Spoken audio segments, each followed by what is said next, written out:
Right now, I'm gonna focus on taking down all of my shade cloth, including my shade cloth structure, because monsoon season is still here and most of my shade cloth got knocked down with the last storm that we had. Even though it didn't rain, we had crazy winds. And because we're selling the house, I need to get it ready for an open house, and in case anybody wants to come look at it. And there's no point in keeping the shade cloth up because I'm taking it with me anyways. And if it were up to me, I would hold off until the weather is much cooler, but I can't because I'm on a time crunch. I have like 4 or 5 days. Is that a lizard? I have like 4 or 5 days before the next open house, and I need the yard to be ready. The thing I'm the most worried about is my tropicals, just because we're still having heat waves and the temperatures are still way too high. But I mean, I need to get it done. I really don't have a choice. But before I do, I'm gonna give you a little overview of what it looks like because it looks pretty rough, and I'm not gonna be able to film everything like normal. I'm gonna do it in time lapse just because my phone is almost full and I don't have time to go and transfer all the files out right now, and my GoPro isn't charged and I'm gonna get to work. So in order to show you guys a little piece of the process, I'm just gonna have to do it in time lapse and then I'll figure it out later. But here's what it looks like right now. This is part of the shade structure right here. Some of the string lights are still up, as you can see, but the rest of the shade cloth came undone because I used really thick zip ties, which unfortunately became very brittle with the intense sun that we had. And also some of my shade cloth did get ripped up because we were having 70+ mile/hour winds the night that the storm came through. And as you can see, the shade cloth is down. It's still attached in a couple of areas, but for the most part, it's not looking the best. Let me show you over here. You can see the areas where it's hooked to the house looks fine, but the winds were so strong. There's a lot of trees that were knocked down, not in my yard, but around the neighborhood. And this is what the poles look like. As you can see, they just completely bent over, even though they stay attached to the walls. Here's a better look at this one. You see, so I have to get this fixed. And at first I thought about replacing them, but they're about $18 a pole. And if another monsoon storm comes through, the same thing's gonna happen. The winds are just far too strong. And this is another reason why I recommend these large containers over ones like that one. You can see it got knocked down because the container itself tapers down. But that's fine because this is the sweet lime tree and this is Mother Nature kind of doing the job for me because I was going to get rid of it. I was just holding off because it was so hot, and also I did feel really bad because there's so much fruit on it. But this tree also has to go because it has, I believe, witch's broom. I mean, you can see a lot of the new shoots coming out still with no leaves, no fruit, and then weird little clusters. So it's kind of windy right now.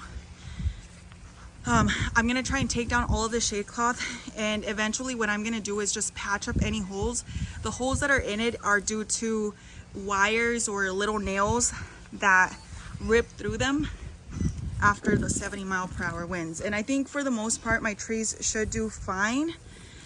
I think they would be doing a lot better if the shade cloth could stay up, but unfortunately sometimes there's just some things we can't control. I'm not going to show you everything. I'm just going to put it in time lapse because the sun is going down and this week is going to be very, very busy. So I need to try and use every single second that I can to get the garden back into shape. I'm also going to be taking down a lot of things like my trellises, not because I don't like them, but just because I want to get the house ready for the next buyers. I also want to take down all of these containers, mostly because a lot of the pepper plants in them are scorched right now. There's a couple survivors out there and I might just transfer those into the garden beds, but the rest of these I'm going to store away. That way the paths are a little bit wider and there's more space for people to walk around. And then other plants like this corn is going to get torn down. Oh, look at that, completely dead. One thing I noticed about the corn this time is almost like the corn, I don't know, the corn outgrew the husk.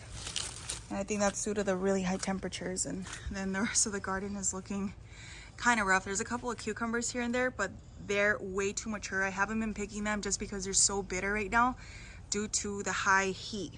Even the really tiny ones, I've tried them I've tried them, and this is actually the first time I even got cucumbers to produce, which I was so excited about, especially because it's been so hot.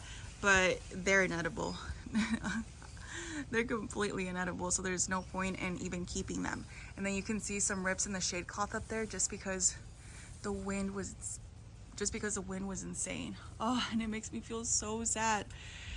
But I'm taking all of it down because I don't have time to patch it up.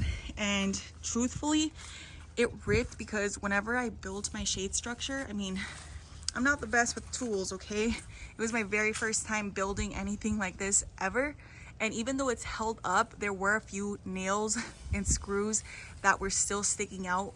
And that's what ripped through the shade cloth. Plus, you know, the wind being so insane just made things a whole lot worse. Hopefully I don't run into any creatures. Oh, sorry, I haven't been over here in a while, so I'm a little bit freaked out. Arch Rose Claire, I think, is the prettiest area in the garden right now. Even though it's a little bit wild, it's still very beautiful and quite shaded over here.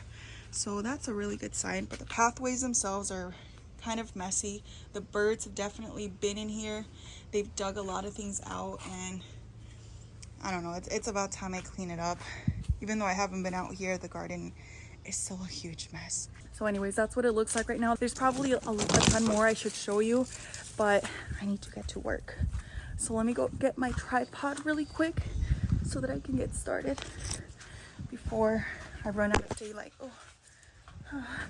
And by the way, when we move, I'm taking all of the containers with me, but of course I'm leaving anything planted in the ground. And that's going to include things like my grapevines and the Don Juan roses. I'll try and take whatever I can, but there's just some plants that I'm going to have to leave behind, unfortunately.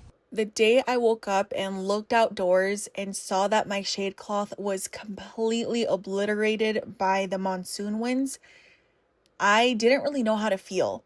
I've gotten a lot of questions about whether or not I took my trees with me or whether I left them behind. And the truth is that it took me a while to decide what to do because I felt horrible taking them. And I also felt horrible at the thought of leaving them behind.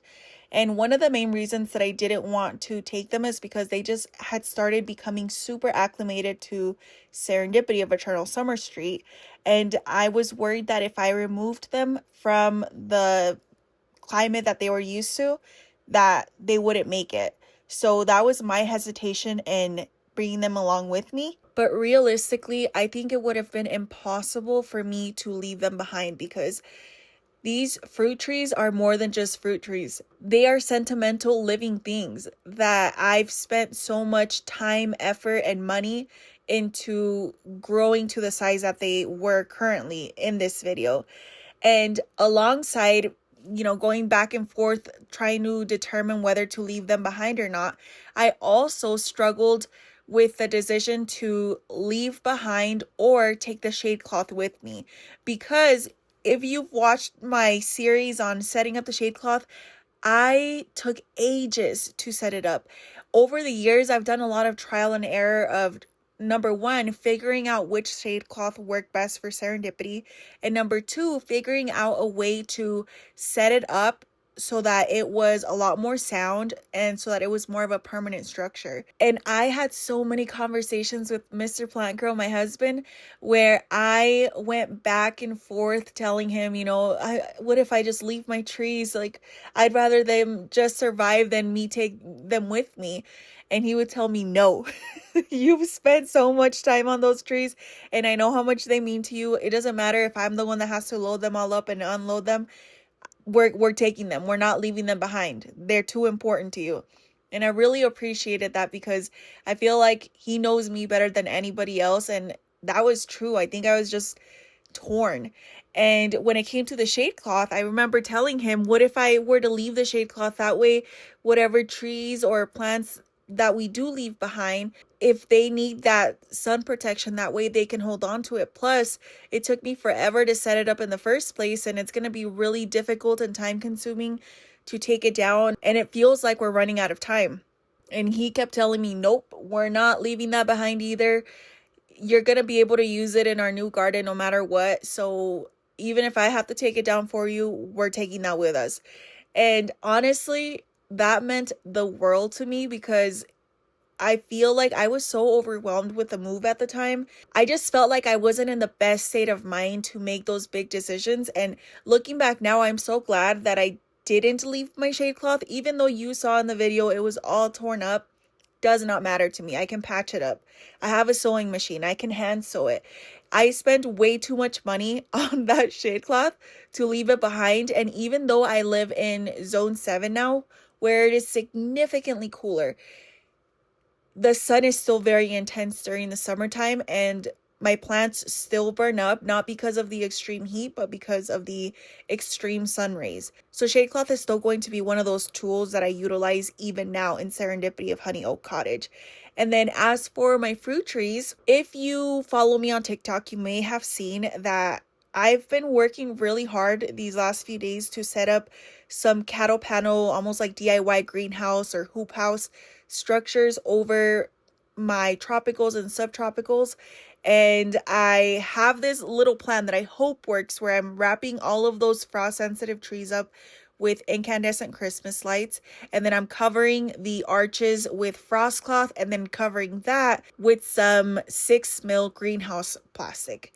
And I've also been thinking about maybe, perhaps, I don't know, maybe buying some of those soil warming cables and seeing whether that helps to also retain some of that heat inside of the DIY hoop houses. And of course, there's so many other methods that I'm probably going to be experimenting with to try and protect my trees from the snow, to try and see if I can keep any of them alive, because they definitely are not meant for the zone. But I'm determined to try and figure out a way, because a lot of them, most of them I would say, are in ground right now. In the end, I was grateful for that monsoon win, even though it sucked in the moment, and it kind of forced us to rush even more, because prior to this, the showings were so much easier.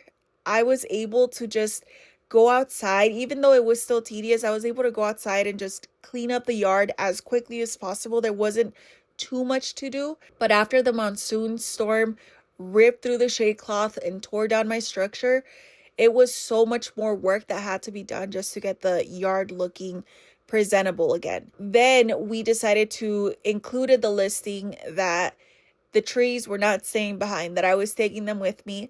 That way, any potential buyers would be aware of the fact that they weren't going to be something that came with the home. Then I started brainstorming, because I was like, okay, where can I put all of my trees? We haven't found a home yet, and I need to get this yard ready.